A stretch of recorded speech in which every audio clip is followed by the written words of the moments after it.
क्या आप जानते हैं कि पढ़ाई में टॉपर होना या डिग्री लेना ज़रूरी नहीं कि आपको अमीर बना दे, क्योंकि पैसे कमाने का राज किताबों में नहीं बल्कि पैसे को समझने की सोच में छिपा है। और यही सोच हमें सिखाते हैं रॉबर्ट कियोसाकी अपनी मशहूर किताब रिच डैड पुअर डैड में। नमस्ते दोस्तों, मैं आपके लिए आज लाया हूँ इस बेस्ट सेलर किताब का आसान और मज़ेदार समरी जो आपकी सोच बदल सकता है। तो वीडियो को अंत तक देखिए और अगर आपको यह उपयोगी लगे तो लाइक करें, दोस्तों के साथ शेयर करें और चैनल को सब्सक्राइब करना न भूलें। इसके पहले चैप्टर के अंदर रॉबर्ट कियोसाकी दो फादर्स के बीच में डिफरेंस दिखाते हैं। एक फादर जो अमीर है और एक फादर जो गरीब है। उन दोनों की सोच में क्या फ़र्क है। कियोसाकी कहते हैं कि उनके दो पिताओं की सोच में फ़र्क यही था। गरीब बाप कहते थे अच्छी नौकरी ढूंढो, पगार लो और सुरक्षित रहो। अमीर बाप सिखाते थे पैसे को अपने लिए काम करना सीखो। इसके लिए आपको एक उदाहरण देता हूँ। सोचिए, अगर किसी बच्चे को कहा जाए रोज़ 100 रुपये बचा कर रखो और कभी निवेश मत करो, बस बचत करना सीखो, और दूसरे बच्चे को कहा जाए कि हर 100 रुपये का छोटा बिजनेस बनाओ जैसे नींबू पानी बेचना, पहला बच्चा सिर्फ जमा करेगा और दूसरा बच्चा पैसे से पैसा बनाएगा। यही दोनों की सोच में डिफरेंस है। इसके सेकंड चैप्टर के अंदर रॉबर्ट कियोसाकी बताते हैं एसेट्स बनाम लाइबिलिटीज़। अमीर लोग एसेट्स खरीदते हैं जबकि मध्यम वर्ग लोग लाइबिलिटीज़ को एसेट्स समझने लगते हैं।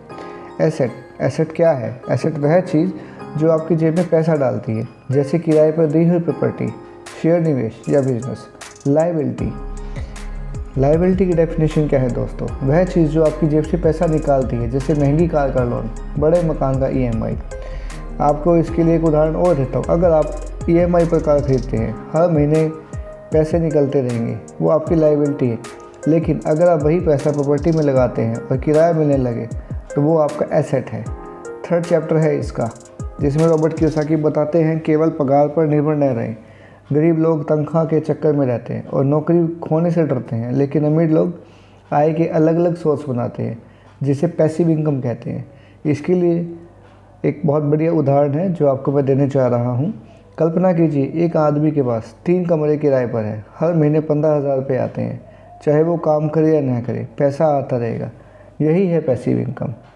फोर्थ चैप्टर के अंदर रॉबर्ट कियोसाकी बताते हैं कि पैसे की शिक्षा स्कूल में नहीं सिखाई जाती।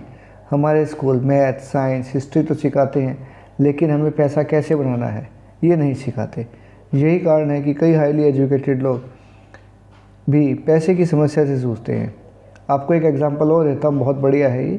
एक डॉक्टर हो सकता है, बहुत पढ़ा लिखा हो, लेकिन अगर उसे एसेट लाइबिलिटी का खेल नहीं आता तो करोड़ों कमाने के बावजूद गरीब मानसिकता में फंसा रह सकता है। फिफ्थ चैप्टर है जिसके अंदर रॉबर्ट कियोसाकी कहते हैं डर और लालच से बाहर निकलिए। पैसे को लेकर सबसे बड़ी रुकावटें क्या हैं? पैसे को लेकर सबसे बड़ी 2 ही रुकावटें हैं। पहला डर और दूसरा लालच। डर किस चीज़ का? पैसा खोने का। और लालच जल्दी अमीर बनने की चाह। अमीर बाप कहते हैं गलतियां करने से डरो मत, उनसे सीखो। गरीब बाप कहते हैं सेफ रहो, रिस्क मत लेना। एक नेक्स्ट चैप्टर है, 6th चैप्टर के अंदर इन्होंने एक बड़ा ही अच्छी और बात की है, अपने लिए काम करने की बजाय पैसे से काम कराओ। अगर आप केवल नौकरी पर फोकस करेंगे तो हमेशा टाइम को पैसों में बेचते रहेंगे, लेकिन अगर आप बिजनेस या निवेश करते हैं तो पैसा अपने आप आपके लिए काम करता रहेगा। इसके लिए एग्जांपल दे रहा हूँ आपको। मान लो आप YouTube पर वीडियो बनाना शुरू करते हैं, एक बार बनाया और सालों तक उसी वीडियो से पैसे आने लगे। यही है पैसे को काम पर लगाना। तो दोस्तों, रिच डैड पुअर डैड हमें यह सिखाती है सिर्फ मेहनत और डिग्री से नहीं, सही सोच और पैसे की समझ से अमीरी मिलती है। एसेट्स बनाओ, पैसिव इनकम विकसित करो और पैसों का सही खेल खेलो। अगर आपको यह समरी उपयोगी लगी हो तो इस वीडियो को लाइक और शेयर करें, और ऐसी ही बुक समरीज़ के लिए चैनल सब्सक्राइब करना न भूलें। याद रखिए, गरीब और अमीर का फ़र्क जेब में नहीं सोच में होता है। Thank you.